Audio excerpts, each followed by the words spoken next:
प्रेरणास्पद कथाएं YouTube channel पर मैं धनंजय जैन आप सभी का हार्दिक अभिवादन करता हूँ। छोटी सी कहानी डीजे की जुबानी। दोस्तों, आज की कहानी सास बहू के रिश्ते के ऊपर है। सास ने बाहर गैलरी में बैठे बैठे अपनी बहू को आवाज दी, अरे बहू सुनती हो, कहाँ मर गई। अंदर से बहू की आवाज आती है, अभी जिंदा हूं माँ जी। तो मेरी चाय अभी तक क्यों नहीं लाई? पूजा करके मैं कब से इंतजार कर रही हूं कि तू गर्मा गर्म चाय लेके आएगी। बस इतना कहना ही था। बहू एक प्लेट के अंदर चाय और गरम गरम पकोड़े लेके आई।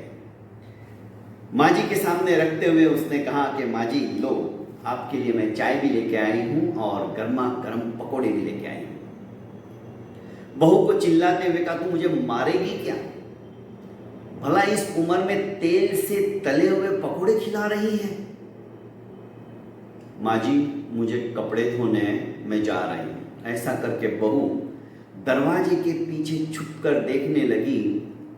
देखती है सास पकोड़े के ऊपर टूट पड़ी।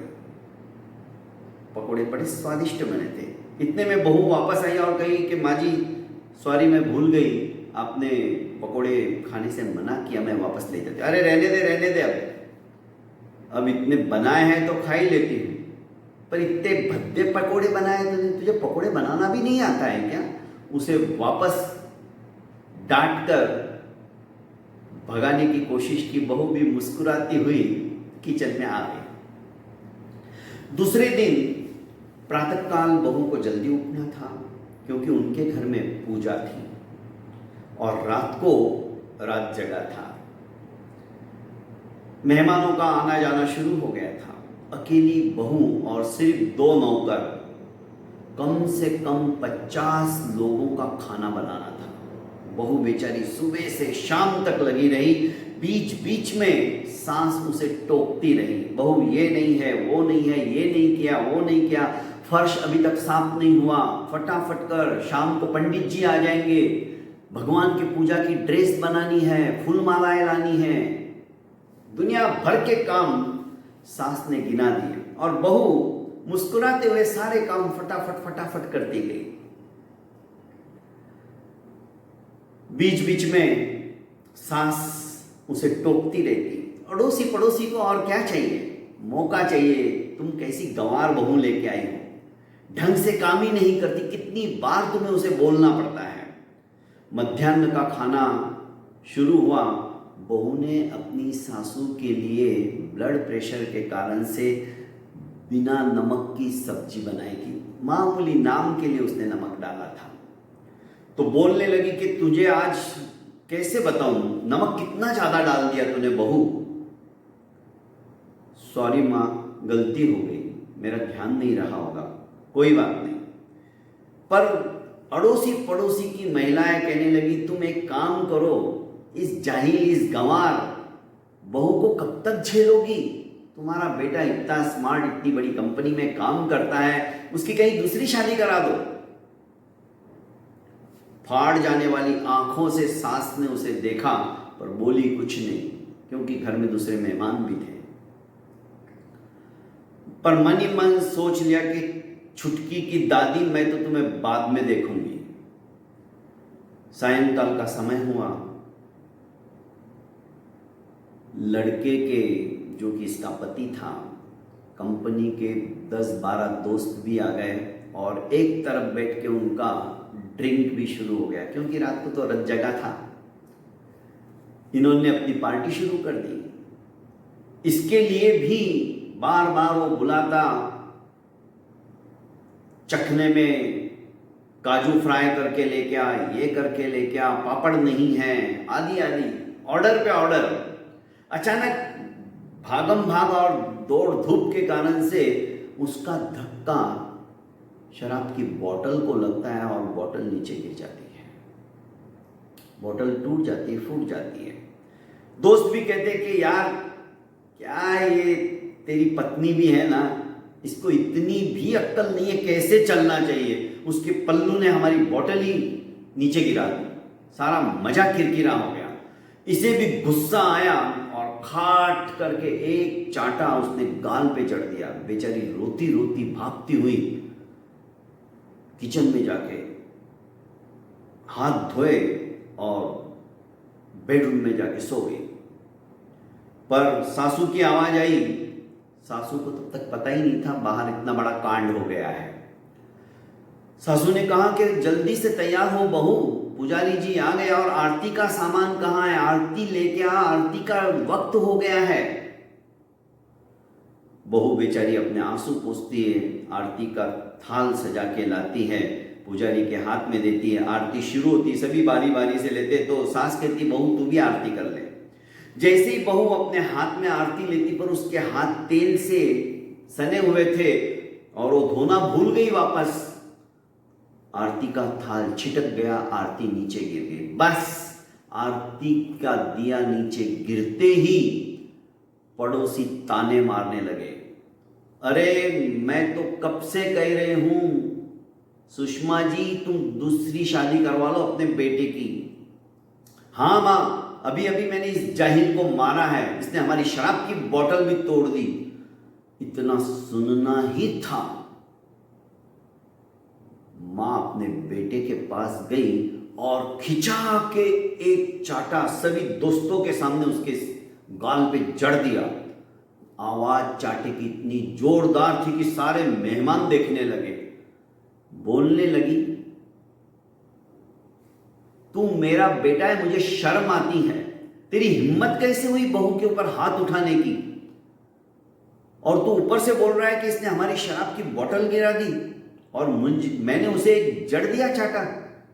चाटा खाने का हकदार तो तू है। मजाल है मेरी बहू को किसी ने हाथ भी लगाया तो।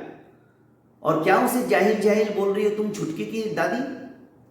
भूल गई क्या तुम्हारे बहू और बेटे दोनों की दोनों पिछले ही हफ्ते 7 दिन के लिए घूमने के लिए चले गए तो तुम्हारे खाने के वांदे हो गए थे। वो कोई व्यवस्था करके नहीं गई। मेरी बहू आती थी, तुम्हारे घर का सारा काम भी करती थी, तुम्हारे लिए गर्मा गर्म खाना भी खिलाती थी, और शाम को तुम्हारे पैरों में दर्द होता है तो पैर भी दबा के जाती थी। और तुम इसे जाहिल कहते हो? तुम अपने घर में तो झांक के देखो तुम्हारी बहू कैसी है। आए दिन तुम्हें ताने मारती हो, तब तुम रोते रोते मेरे पास आती हो। मेरे को बहू ने आज ऐसा कह दिया। मेरी बहू लाखों में एक है। समझ गए तुम लोग? आज से किसी ने मेरी बहू के बारे में कुछ बोला ना तो मुझसे बुरा कोई नहीं हुआ, क्योंकि ये मेरी मां भी है, मेरी बेटी भी है। बहू बाद में है। मां इसलिए है क्योंकि जब मैं कोई गलती करती हूं, जब मैं कोई दवाई नहीं लेती हूं तो मेरे को मां की तरह डांटती है। इसी की वजह है कि जो आज मैं इतनी स्वस्थ हूं। और बेटी मेरे मन की भावनाओं को समझती है, इसलिए मेरी बेटी भी है। खबरदार है जो आज किसी ने मेरी बहू को कुछ कह दिया तो। अरे बेचारी 4 बजे से उठी, उसने दोपहर का खाना तक नहीं खाया। सारा दिन लगी है। 50 लोगों का खाना बनाना क्या मजाक है? भाग भाग कर काम कर रही है पर चेहरे पे सलवट नहीं है उसके। और तुम हो कि मेरी बहू के नुक्स निकाल रही हो, उसकी गलतियां ढूंढ रही हो।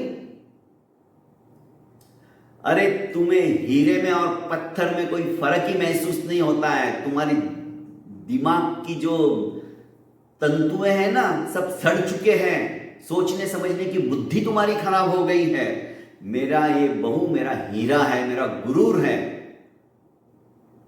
और हां, कौन दोस्त बोल रहे थे कि इस तुम्हारी पत्नी ने हमारा सब मूड खराब कर दिया है। तुम अपने घर पे जाके शराब पियो ना। तुम्हें पता नहीं आज यहां पे पूजा है? तुम्हारे माँ बाप ने तुम्हें यही संस्कार दिए हैं क्या? कोल्हापुरी निकाले और कौन बोला था मेरी बहू को? बेचारे चुपचाप दोस्त एक एक करके सड़क लिए, क्योंकि ऐसा रौद्र रूप उसके बेटे ने भी नहीं देखा था। आज सबके सामने सास ने अपने बहू का पक्ष लिया। बहू रोते रोते किचन में वापस अपने हाथ धोती है जो कि तेल से भरे थे, और हर्षाश्रु के कारण से बेडरूम में जाकर रोने लगती हैं। सभी धीरे धीरे अपने अपने काम में लग जाते हैं, क्योंकि रथ जगह का समय था। दोबारा आरती सजाई जाती है, तैयारियां होती। इधर सास अपने हाथों से थाली परोसती है और बहू के लिए उसके बेडरूम में लेके जाती है खाने के लिए। तो सास को आते हुए देखते ही बहू खड़ी हो जाती है और कहती कि माँ जी आप क्यों तकलीफ, चिंता मत कर, जहर नहीं खिला रही हूं तेरे को, डर मत, मारने वाली नहीं हूं तुझे, चुपचाप खा ले। बहू वापस हंस पड़ती है। और हाँ सुन, रथ जगह का कार्यक्रम समाप्त होने के बाद में मैं भी थक गई हूं, मेरे भी आके पैर दबा देना आज रात को, जब तक ये चलता है मैं चेयर पे बैठी रहूंगी एक तरफ। पर ये मत सोचना पैर दबाते दबाते सांस का गला भी दबा दूं, क्योंकि तू दूसरी सांस ले सकती है जिंदगी में। मेरे को तेरे जैसी बहू कहीं और मिलने वाली नहीं, मुझे तू ही चाहिए। दोनों सास बहू गले मिलती है, हंसती है, रोना उसका रुक जाता है, फटाफट खाना खाती है और रथ जगह के कार्यक्रम की शुरुआत कर देते हैं। दोस्तों कहानी छोटी सी है, पर कहानी कहने के पीछे आशय यह है, सास बहू के अंदर यदि इस तरह से परस्पर प्रेम का वातावरण निर्मित हो जाए, एक दूसरे की भावना को समझने की जज्बा आ जाए, दोस्तों उस घर को कोई आंख उठाकर नहीं देख सकता है, उस घर को कोई नजर नहीं लगा सकता है। हमारा घर ऐसा ही होना चाहिए, क्योंकि घर का प्रत्येक सदस्य यदि अपने कर्तव्य का निर्वहन कर ले तो मैं समझता हूं जिंदगी सफल एवं सार्थक हो जाए। बहुत बहुत धन्यवाद, प्रणाम।